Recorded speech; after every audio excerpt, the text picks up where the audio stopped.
Voilà, bonjour les amis. Alors on retrouve notre cours normal de l'évangile de Jean, cette fois-ci au chapitre 15 et les versets 26.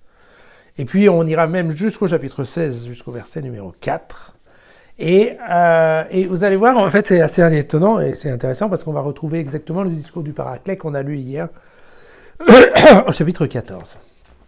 Lorsque viendra le Paraclet que je vous enverrai auprès du Père, l'Esprit de vérité qui procède du Père.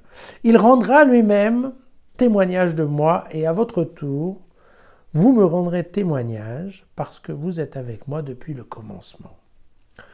Je vous ai dit tout cela pour que vous ne succombiez pas à l'épreuve. On vous exclura des synagogues, bien plus. L'heure vient où celui qui vous fera périr croira présenter un sacrifice à Dieu. Ils agiront ainsi pour n'avoir connu ni le Père, ni moi. Mais je vous ai dit cela afin que, l'heure venue, vous vous rappeliez que je vous l'avais dit. Voilà. Donc, on voit bien qu'ici, le Paraclète est dans son boulot de représentant en fait officiel du Christ sur terre après son départ. Nous avons l'annonce des heures sombres à venir, qui est, bien entendu, il y a un petit problème de concordance de temps, puisque là, très effectivement, on nous parle en effet de l'exclusion des synagogues, qui n'était absolument pas le sujet au temps de Jésus, je vous le rappelle, mais qui était par contre tout à fait le sujet au temps de l'écriture de l'évangile de Jean. Je fais juste un petit aparté, dirons-nous, parce que, en fait, il existe dans... Il y a une prière juive qui s'appelle la prière des 18 demandes, dont le nom en hébreu est la Tefila. Or, la Tefila, dans ces 18 demandes, il y en a une 12e qu'on appelle la bénédiction contre les hérétiques, que je vous lis.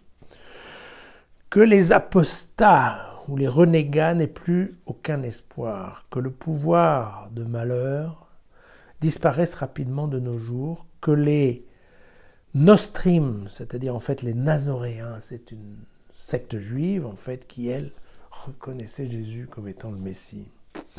Donc que les Nazoréens et les minimes, alors les minimes en fait ce sont les hérétiques, d'accord ? Donc que les Nazoréens et les hérétiques aillent à leur perte, qu'ils soient effacés du livre de vie et qu'ils ne soient pas mentionnés parmi les justes. Béni soit le Seigneur qui courbe les méchants. Les méchants, l'autre, ou les orgueilleux. Alors, ce qui s'est passé, en fait, c'est que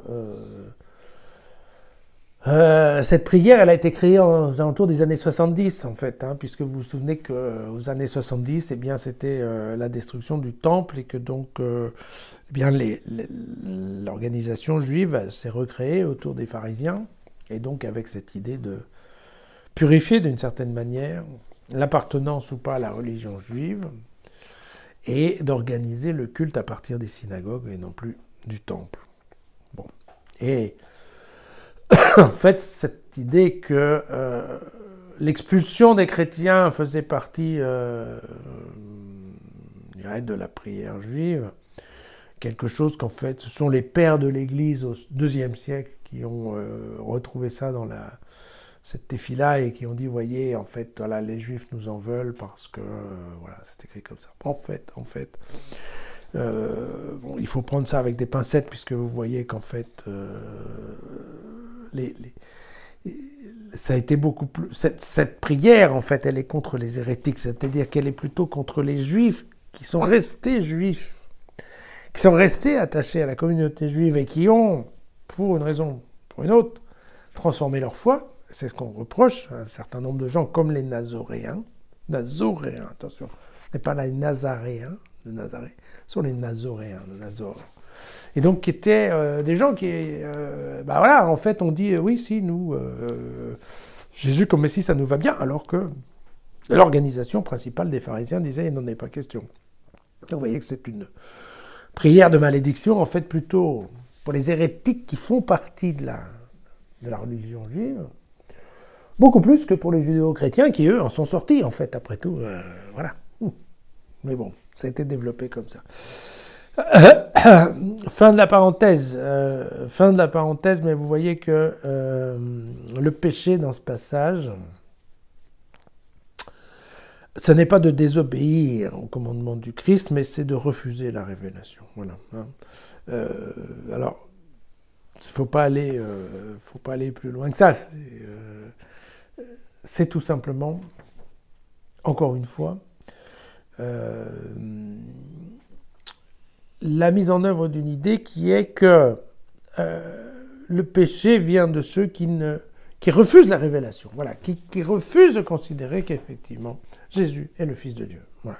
Et c'est ça. Voilà.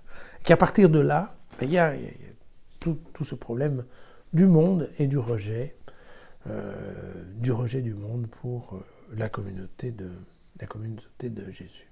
Voilà. Et donc, vous voyez que le Paraclète, il sera là pour nous rappeler en fait les paroles de Jésus dans ces moments de crise, en fait. C'est ça l'idée. Voilà. À demain.